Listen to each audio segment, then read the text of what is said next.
Assalomu alaykum aziz do'stlar. Mana bu yerda bir necha savollar kelgan.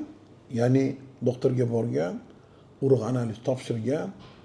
Urug' analizida endi bizada kasallarimizni agar mutaxassis bo'lmaydigan bo'lsa, o'sha urologlarning ham tushunchasida qanaqadir aktivniy, podvijniy spermatozoidlar past ekan, savol beradi, qanaqa qilib foizini ko'tarsa bo'ladi deb. Yana qayta aytib o'tiraman. Hozir 21-asrda bunaqa tushuncha yo'q. Urug'ni yana qo'pol etsa ichoq-chavog'igacha ko'riladi. Genetik muammolarigacha boshqasigada. Shunga qarab turib keyin sanda genetik yoki epigenetik o'zgarishlar borligini bilsang, shunga qarab maslahat berasan. Lekin umumiy urug'ni sifatini yaxshilovchi oziq-ovqatlar borki, shular to'g'risida men gapirib o'tmoqchiman. Eng birinchisi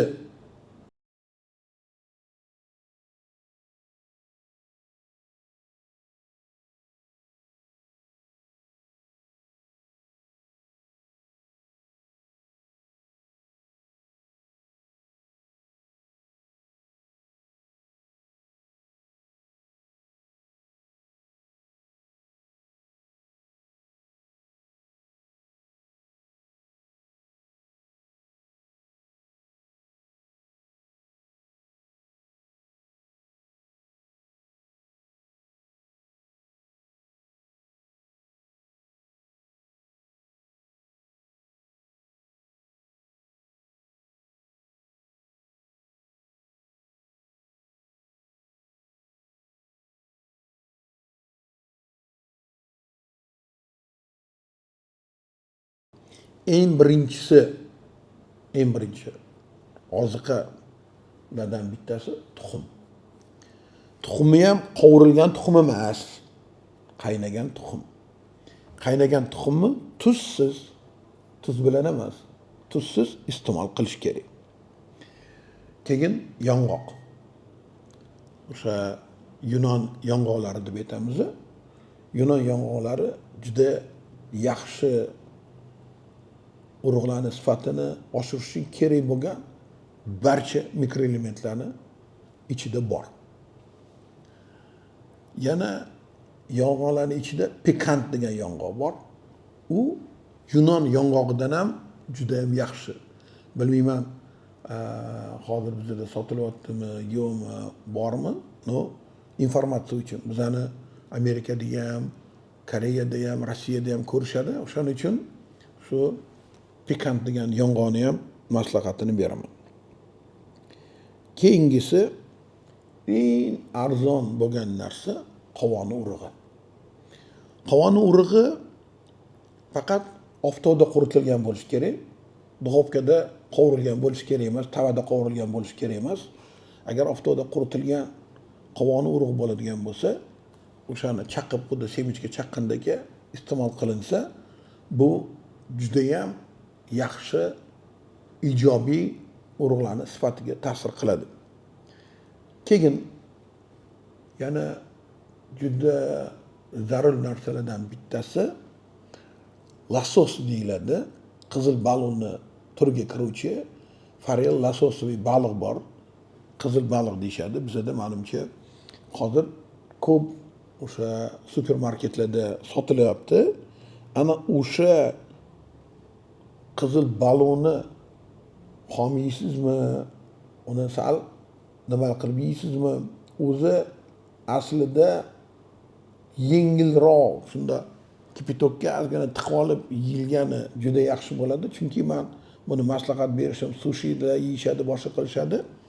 Lekin shu sushi yeyotganda uni ichida parazitlar bo'lish ehtimoli juda yuqori bo'lgani uchun hali qaynab turgan suvni ichiga birpas solib oladigan bo'lsangiz, uni ichidagi o'sha parazitlar o'ladi. Shuni qilib qabul qilish yaxshi bo'ladi yoki zapichonni deydi.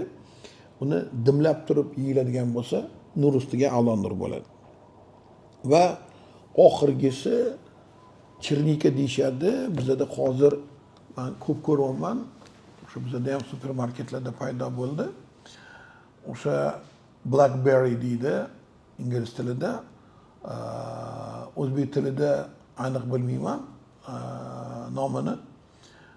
O'sha chirnika, ya'ni ko'rinishi o'sha smorodinaga o'xshagan bo'ladi, qora bo'ladi. Hozir juda ko'p joylarda sotilyapti.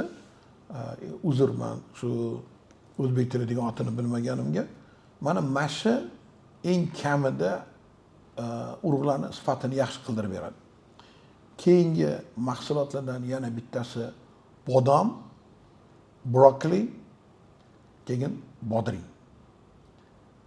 Bular glykozirованный indeksi past bo'lgan mahsulotlarga kirib, kletchatka hisoblangan hisobiga sizdagi bo'layotgan o'sha protsesslarni, ya'ni boshqa bir narsa yeb qo'ygan bo'lsangiz, ziyonroq shularni kuchini kesishga yaxshi yordam beradi.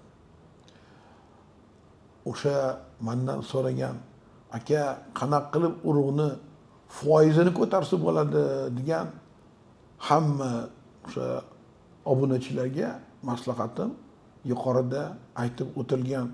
Agarda sizda bepishlik bo'ladigan bo'lsa, ba'zida bolalar yozib qolishadi, uylanmaganman, mani urug'im suvi chiqyapti deb. Shu narsalarni qabul qiladigan bo'lsangiz, sizda albatta shu urug'ni sifatini oshirish uchun yaxshi yordamchi narsa hisoblanadi bular. Agarda siz bir yil turmush qurdingiz, haftasiga 2 marta, 3 martadan kam aloqa bo'layotgani yo'q, lekin homila bo'lmayotgan bo'lsangiz, 1 yildan keyin reproduktologga qayerda, agarda butun dunyo vrachlar tashkilotini 21-yilgi protokoli bo'yicha to'liq tekshiruv qiladigan laboratoriya bo'lsa, o'sha yerda bitta o'zingizni tekshirib olib, shunga qarab turib reproduktologga maslahati bo'yicha kerakli dori-darmonlarni qilishingizni men maslahat bergan bo'lardim. O'ylaymanki, bugungi suhbatimiz ko'pchilik erkaklar uchun foydali hisoblanadi. Yana bittasi, yuqorida aytib o'tilgan barcha o'sha mahsulotlar bu faqat bepishliklar emas, erkaklarni o'sha erkaklik quvvatini yaxshilash uchun, testosteronni booster deymiz, kuchaytirish uchun ham xizmat qilib qoladi. Xayr, salomat bo'linglar.